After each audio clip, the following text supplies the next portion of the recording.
আসসালামু আলাইকুম। Welcome back to cooks diary.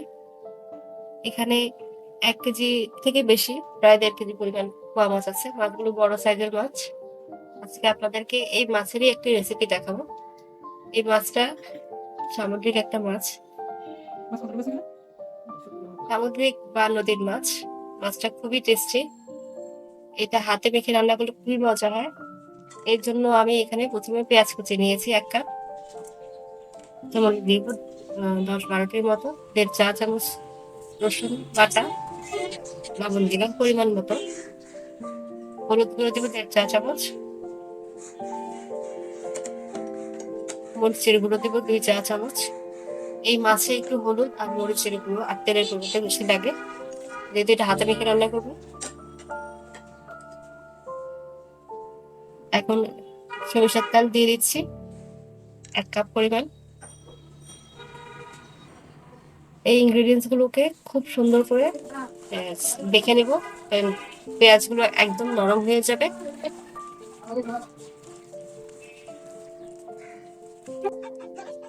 এখন এখানে ১.৫ টার মতো টমেটো এড করছি। টমেটোগুলো আমি হাত দিয়ে মেখে চটকিয়ে সফট করে নেব, যাতে পেঁয়াজ ও অন্যান্য মসলার সাথে এগুলো খুব ভালো মতো মিশে যায়। এখন মাছগুলো এড করব। মাছগুলোকে মসলার সাথে খুব ভালো মতো মেখে নেব।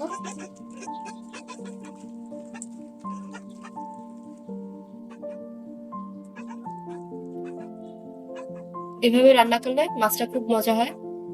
বাসায় অবশ্যই ট্রাই করে দেখবেন। এই কাঁচা হাতের মাছ এই মসলার সাথে মেখে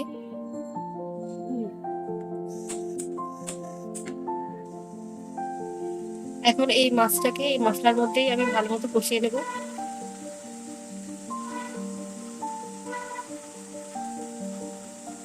এই পর্যায়ে চুলার আঁচটা একটু হাই থাকবে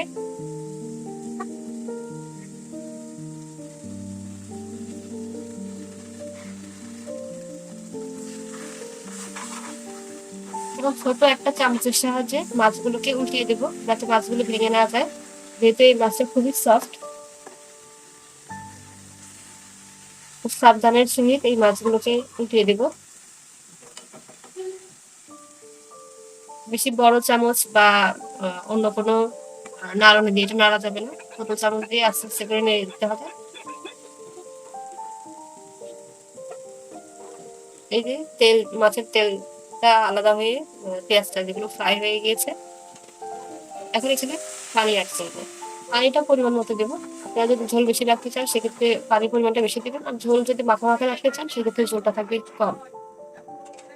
আমি এখানে প্রায় ১.৫ কাপ বা ২ কাপের মতো পানি দিয়েছি।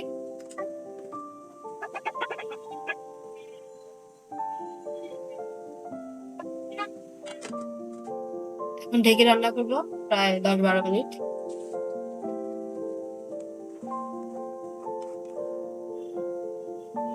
প্রথম ৫ মিনিট চুলার ফ্লেম থাকবে হাই, তারপরে মিডিয়ামে চলে আসবে, এরপর লো করে দিব।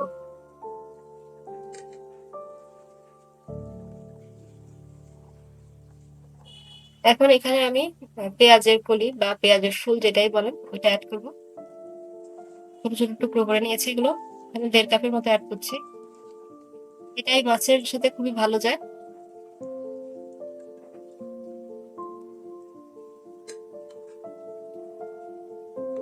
যারা পেঁয়াজের ফুল পছন্দ করেন না তারা চাইলে এটা স্কিপ করতে পারেন।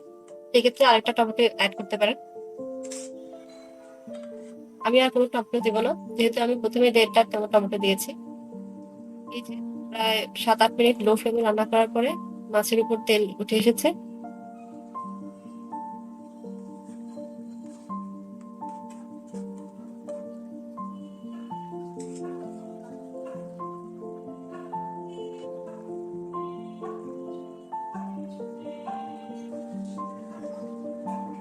মাছ রান্না কমপ্লিট। এখন এটাকে সার্ভ করব। আপনারা বাসায় অবশ্যই এটা ট্রাই করে দেখবেন। এটা খুবই মজা হয়। চাইলে মাছটাকে ফ্রাই করেও রান্না করতে পারেন। বাট এভাবে কাঁচা মাছটাকে হাতে মেখে রান্না করলে অনেক মজা হয়। আর বাসায় ট্রাই করে জানাবেন কেমন হয়েছে রেসিপিটি। Thanks for watching. আসসালামু আলাইকুম।